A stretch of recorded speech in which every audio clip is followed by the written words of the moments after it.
प्यारे बच्चों नमस्कार। तो अपन देख रहे थे कुप्रथाएं, है ना। तो कुप्रथाएं अपन ने पूरी देखी। अब उसके बाद टॉपिक को उसी को आगे बढ़ाते हैं और आज अपन देखते हैं संस्कार। ठीक है, तो संस्कार इंग्लिश में इनको संस्कार ही बोलेंगे और कुल जो संख्या में है 16। ठीक है, लेकिन क्या है इनका वैज्ञानिक विभाजन कैसे देखेंगे अपन, जन्म से पहले और जन्म के बाद। ठीक है ना, ऐसे ये इसका वैज्ञानिक विभाजन है।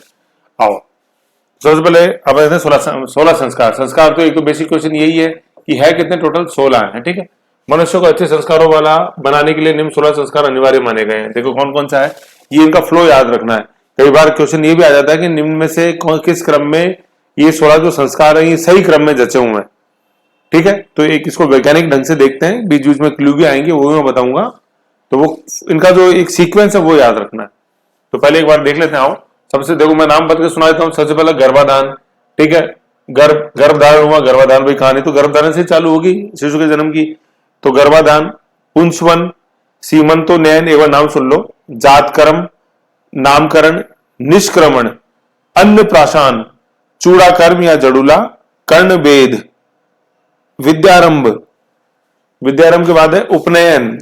उपनयन के बाद वेदारंभ। 10वां है विद्यारंभ, विद्या का आरंभ हुआ है।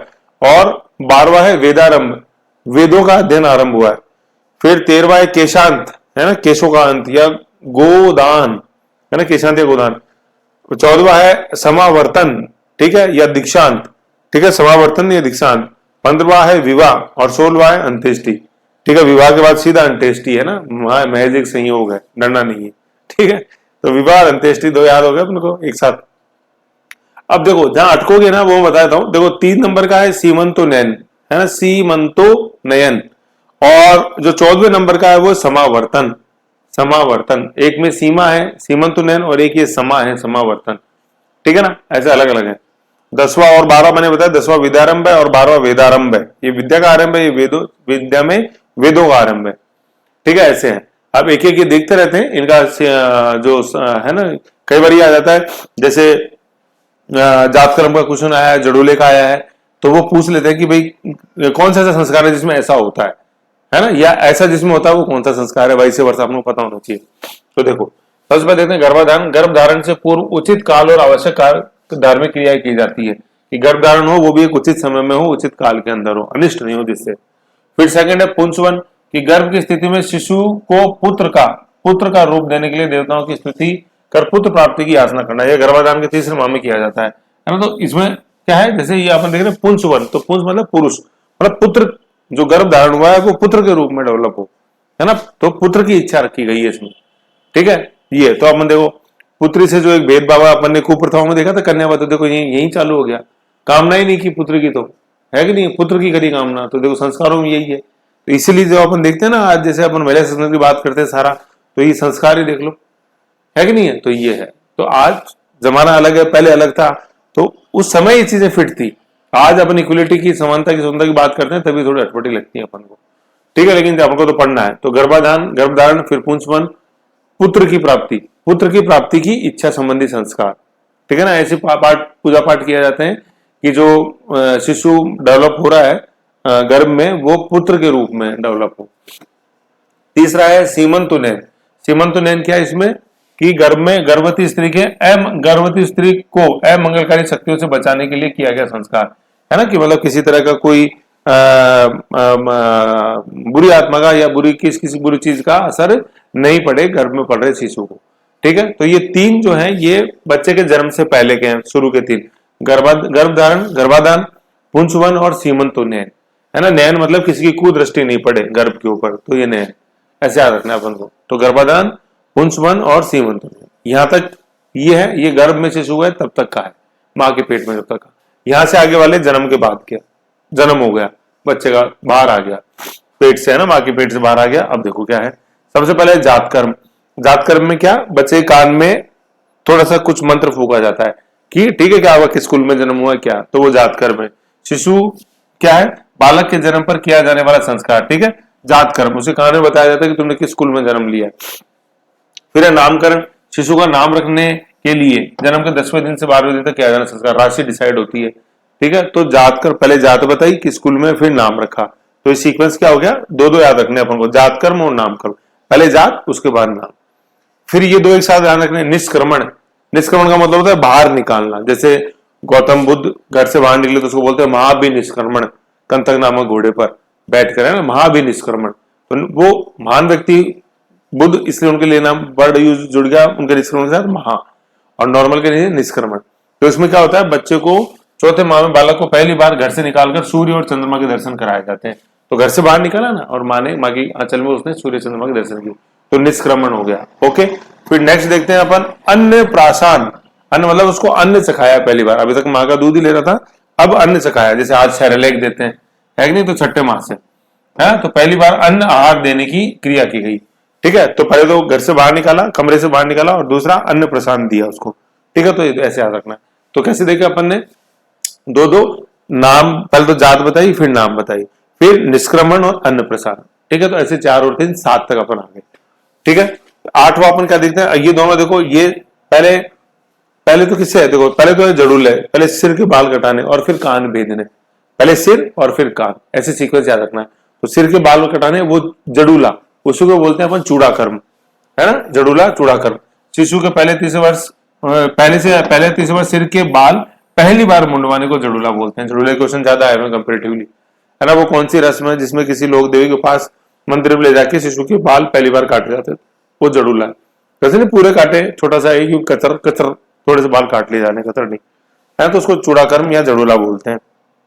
फिर है नवा कानभेद, शिशु के 3 से 5वें माह में किया जाने वाला संस्कार, जिसमें शिशु के कान बींदे जाते हैं। महीना याद मत रखो, क्रिया याद होनी चाहिए क्या होता है। तो जड़ूले चूड़ा कर्म है, चूड़ा थोड़ा नाम अटपटा है, चूड़ा चूड़ी से लेना देना नहीं, चूड़ा कर्म मतलब बाल काटे, जड़ूला, और कर्णभेद कान भेद दिए। ओके, तो यहां तक अपन आगे 7 और 2 9 तक। ठीक है, या 9 तक। फिर 10, 11, 12 का संबंध है विद्या से। ठीक है ना, बच्चा बड़ा होने लगा, किशोर बन गया, तो भैया शिक्षा दिलाओ, नहीं तो गड़बड़ हो जाएगी। तो विद्या का 10वां है विद्या का आरंभ। विद्या का आरंभ विद्यारंभ, देवताओं की स्तुति कर गुरु के समक्ष बैठकर अक्षर ज्ञान कराने के लिए स्कूल में डाल दिया, जैसे पहले गुरुकुल में डाला। फिर उपनयन, मोजी बंधन या जनेऊ। उपनयन मतलब अब इसकी शिक्षा प्रारंभ होगी विधिवत रूप से। ठीक है, तो बालक को शिक्षा के लिए गुरु के पास ले जाना और ब्रह्मचर्य आश्रम प्रारंभ, इसे यज्ञोपवीत संस्कार भी कहा जाता है। ये क्वेश्चन बहुत आता है, ध्यान रखो। यज्ञोपवीत मतलब अब यज्ञ करना, आपको पढ़ाई करनी है, जैसे बोलते हैं ना तपस्या है भैया, अपने आप में पढ़ाई करना, तो यज्ञ तपस्या, ये यज्ञोपवीत उपनयन संस्कार। फिर ब्राह्मण क्षत्रिय और वैश्यों को ही उपनयन संस्कार का अधिकार था। ठीक है, अपन देखते हैं। ठीक है, तो शूद्र को जैसे नहीं था उपनयन का मतलब पढ़ने का, है ठीक है ना, यूं तो ब्राह्मण क्षत्रिय वैश्य को था। तो ब्राह्मण को इसलिए मतलब द्विज बोला है, द्विज 2 बार जन्म लेने वाला। ठीक है, तो ब्राह्मण ने एक जन्म तो कब लिया, जब उसका जन्म हुआ, और दूसरा जन्म उसका कब हुआ, जब उसने ये उपनयन संस्कार धारण किया, जनेऊ धारण करी। ठीक है, तो इसलिए द्विज बोलते थे इनको।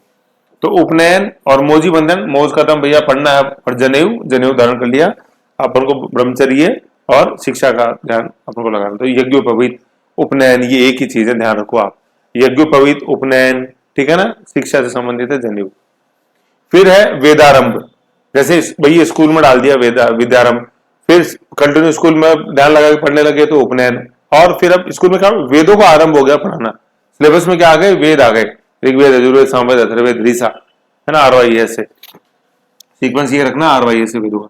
वेदों के पठन पाठन का अधिकार लेने हेतु किया जाने वाला संस्कार। तो ये तीनों किसके हैं, पढ़ाई संबंधी है। पहले विद्यारंभ, उपनयन, देन वेदारंभ। फिर क्या है, पढ़ाई पूरी होगी और बाहर निकलना, तो केशांत, गोदान। सामान्य 16 वर्ष के ब्रह्मचारी के बाल कटवाने का संस्कार, कि मतलब किसी तरह की मोह माया उसमें नहीं आनी चाहिए। ऐसा नहीं कि विद्या उसने ले ली, वेदों का ज्ञान ले लिया तो अब उसमें अहंकार आ जाए, नो, तो उसके बाल सिर मुंडवा दिया जाता है। तो वो क्या अंश है, मतलब अपने केशांत, है ना, केशों का अंत कर दिया, या गोदान। फिर नेक्स्ट है समावर्तन या दीक्षांत, शिक्षा समाप्ति पर किया जाने वाला संस्कार, जिसमें विद्यार्थी अपने आचार्य को गुरु दक्षिणा देकर उसका आशीर्वाद ग्रहण करता है तथा स्नान करके घर की ओर लौटता है। मतलब घर लौटने मतलब अब वो गृहस्थ आश्रम के अंदर वो प्रवेश करेगा। अभी तक तो ब्रह्मचर्य में था, अब गृहस्थ में। किस उसे अपने सीमावर्तन, वो था सीमंतोनयन, यह समावर्तन, वो था सीमंतोनयन, है ना, बुरी दृष्टि से गर्भ धारण बचाना, गर्भ में पड़ रहे शिशु को बचाना, वो सीमंतोनयन था, और यह समावर्तन दीक्षांत। ठीक है, गृहस्थ जीवन में प्रवेश, अब गृहस्थ जीवन में प्रवेश हो गया विवाह से। गृहस्थ आश्रम में प्रवेश के अवसर पर किया जाने वाले संस्कार विवाह संस्कार, और विवाह के बाद अंत के अंदर आ गया अंत्येष्टि, यह मृत्यु पर किया जाने वाला दाह संस्कार अंत्येष्टि है। अंत्येष्टि लिखना सीखो, बहुत पूछते हैं, अ न आदत है, ये टी अंत्येष्टि है ना, ये अंत्येष्टि, ठीक है, अंत्येष्टि। इसमें स्टूडेंट क्या करता है, पूरा तय लगा देता है, वो गलत हो जाएगा। अ न त ये श और टी, बोल बोल के लिखो, बहुत पूछते हैं सब शुद्ध में अंत्येष्टि, ठीक है। तो मृत्यु पर किया जाने वाला दाह संस्कार अंत्येष्टि है, ठीक है। तो एक महज इत्तेफाक है कि विवाह के बाद सीधा मृत्यु आता है, जोड़ना नहीं इसको। तो ऐसे ही हमने 16 संस्कार थे, सीक्वेंस ध्यान रखना है किस किस तरह से। मैं आपको वापस बताता हूं। सबसे पहले गर्भधारण, गर्भधारण हो गया भाई, पुत्री उत्पन्न हो तो पुंसवन, गुरु दृष्टि से बचे सीमंत उन्नयन, 3 हो गए। फिर 2 यहाँ याद रखना। जन्म हो गया आपने तो सबसे पहले जात बताई, जातकर्म, फिर नाम बताया, नामकरण। अब बाहर निकालेंगे तो निष्क्रमण, खाना खिलाएंगे, अन्न प्रासान, खाना खिला दिया। अब क्या करेंगे अपन भाई, ऐसे करके अपन 3 और 2 5 तक आ गए। अब क्या करेंगे, अब स्कूल में डाले। अभी क्या किया अपन ने, बाल कटवाए तो चूड़ा कर्म जड़ूला, फिर कर्ण कान विधवा दिए, कर्ण भेद संस्कार, है ना। तो यहां तक आ गया। फिर क्या आ गया अपने, अब यहां से क्या चालू होगा, विद्यारंभ चालू होगी, ठीक है। तो विद्यारंभ, उपनयन और फिर अपने वेदारंभ, ये हो गए, वेद पूरे हो गए। फिर केशांत, है ना, गोदान और समावर्तन, दीक्षांत समारोह, और फिर विवाह अंत्येष्टि। ऐसे याद रखना। सबसे पहला गर्भधारण, दूसरा अपने पुंसवन, तीसरे में क्या आएगा, बुरी दृष्टि से बचे सीमंत तो नैन। अब जन्म हो गया, बाहर आ गया बच्चा, तो जात कर्म, नाम कर्म, है ना। 4 और 5 हो गए। फिर 6 में क्या है, बाहर निकालेंगे निष्क्रमण, 7 में अन्नप्रसान, 8 में चूड़ा कर्म जड़ूला, 9 के अंदर अपने जड़ूले के बाद 8 9 है ना, जड़ूले के बाद कान विधवा, कर्ण भेद, 9 हो गए।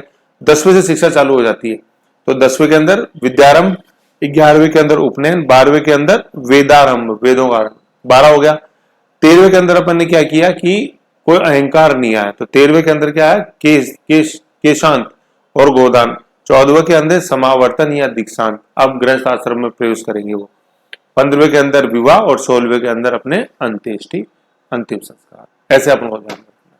सबसे ज्यादा जैसे जो क्वेश्चन आए, जैसे देखो जड़ूले क्या है ना, जड़ूला तो किसमें बाल कटवाए जाते हैं संस्कार में, वो जड़ूला। यज्ञोपवीत, उपनयन का आया हुआ क्वेश्चन, ऐसे अपन को ध्यान में रखना, ठीक है। ये है। कुल संस्कार कितने हैं, 16 है। नामकरण संस्कार का संबंध किससे है, जन्म से है, ठीक है। फिर अपन देखते हैं जड़ूला एक प्रमुख संस्कार है जिसे कहते हैं जात कर्म, जड़ूला एक प्रमुख संस्कार है जिसे कहते हैं जात कर्म। जड़ूला जात कर्म नहीं, जड़ूला अलग है ना, जड़ूला ये हो गया और जात कर्म अलग है। तो जड़ूले में तो क्या होता है, बाल कटवाते हैं, और जात कर्म में उसका नाम बताया जाता है, ठीक है। और जब लेके जाते हैं भाई, स्कूल में लेके गए, बैठने लगा शिक्षक के पास, तो बालक को शिक्षा के लिए गुरु के पास ले जाने वाला ब्रह्मचर्य आश्रम, ठीक है। ये मतलब पहले तो क्या देखो, विद्यारंभ में तो क्या है कि गुरु के पास बैठाकर अक्षर ज्ञान दिया, फिर फॉर्मल एजुकेशन होएगा, गुरुकुल में जाएगा, वो कौन सा है, वो उपनयन है, ठीक है। ये चीज है। एक आएगा धारी संस्कार का किस जाति से संबंध है संस्कार, तो सहरिया जनजाति से है। धारी संस्कार का संबंध वो जन्म के समय किया जाने वाला संस्कार है, जिसे जात और नामकरण है। वैसे धारी संस्कार सहरिया जनजाति, सहरिया अपने अपने 12 जिले के अंदर, किशनगढ़ और चावा तहसील के अंदर, ठीक है। तो ये अपने संस्कारों से संबंधित था, शॉर्ट एंड स्वीट। ऐसे आपको इसको देखना है, संस्कार 16 संस्कार, ओके। अब अपने नेक्स्ट आएगा रीति रिवाजों में। सबसे पहले अपन देखेंगे विवाह से संबंधित रस्में।